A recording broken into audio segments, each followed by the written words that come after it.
Tanah air, ku tidak lupakan, kan terkenang selama hidupku. Assalamualaikum warahmatullahi wabarakatuh. Perkenalkan, nama saya Ridho Rahmatul Ulum.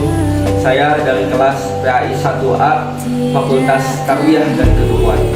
Di sini saya akan menjawab pertanyaan ujian akhir semester mata kuliah Pendidikan Kewarganegaraan. Berikut pertanyaannya.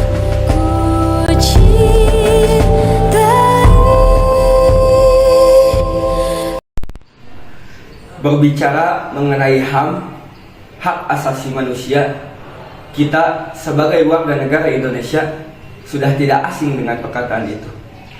Apa sih hak asasi manusia itu? Hak asasi manusia adalah hak yang melekat pada diri manusia sebagai makhluk. Namun, hak asasi manusia ada yang selaras dan ada yang bertentangan. Contohnya dalam hal keagamaan.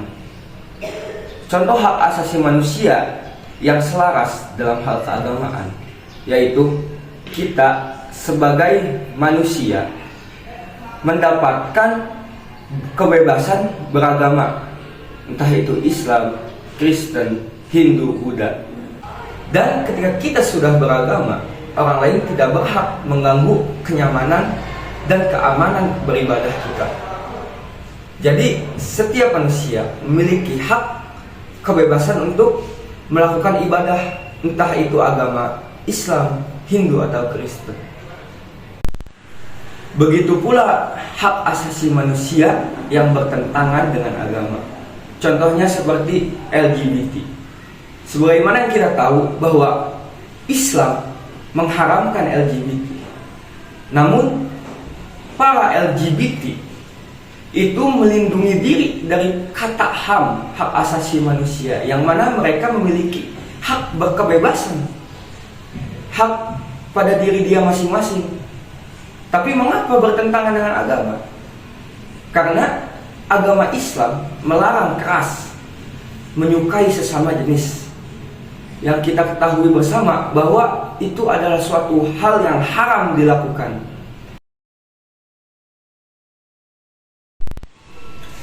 Ada 3 lembaga di pemerintahan Indonesia.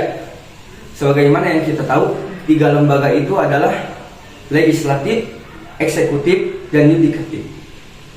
Legislatif yang menyusun undang-undang, eksekutif yang menjalankan undang-undang, dan yudikatif yang mengawasi jalannya undang-undang. Ketiga lembaga ini sangat berkaitan satu sama lain untuk mencapai tujuan bangsa Indonesia. Mengapa? Karena jika ada salah satu dari lembaga ini yang tidak berjalan, maka tujuan bangsa Indonesia juga tidak akan tercapai. Jika legislatif berjalan namun eksekutif berjalan, itu adalah hal yang sia-sia. Undang-undang sudah dibuat namun tidak ada yang menjalankan. Begitu juga jika legislatif dan eksekutif berjalan namun tidak ada yudikatif yang mengawasi jalannya undang-undang, maka sama aja. Itu akan menyebabkan tujuan bangsa Indonesia akan tidak tercapai.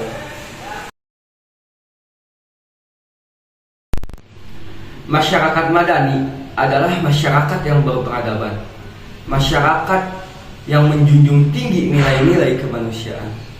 Apakah Rasulullah ketika di Madinah menggunakan konsep masyarakat madani?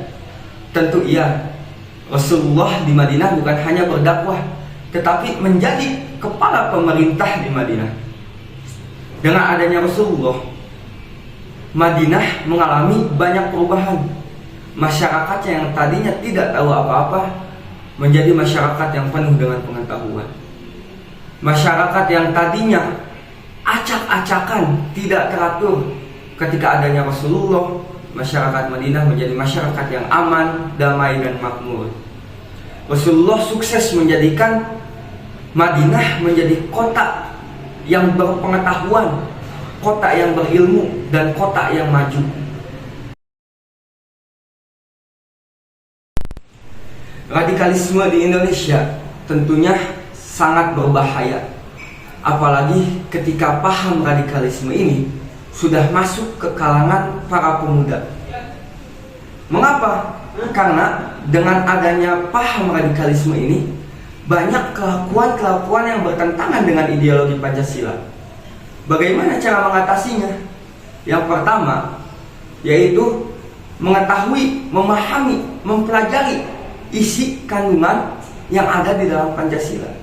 Yang kedua, menerapkan nilai-nilai yang ada pada Pancasila di kehidupan sehari-hari, agar kita sebagai warga negara tahu betul Pancasila dan isi kandungannya, supaya tidak ada lagi yang bertentangan dengan Pancasila, supaya kita tahu bahwa Pancasila adalah dasar negara yang harus ditaati.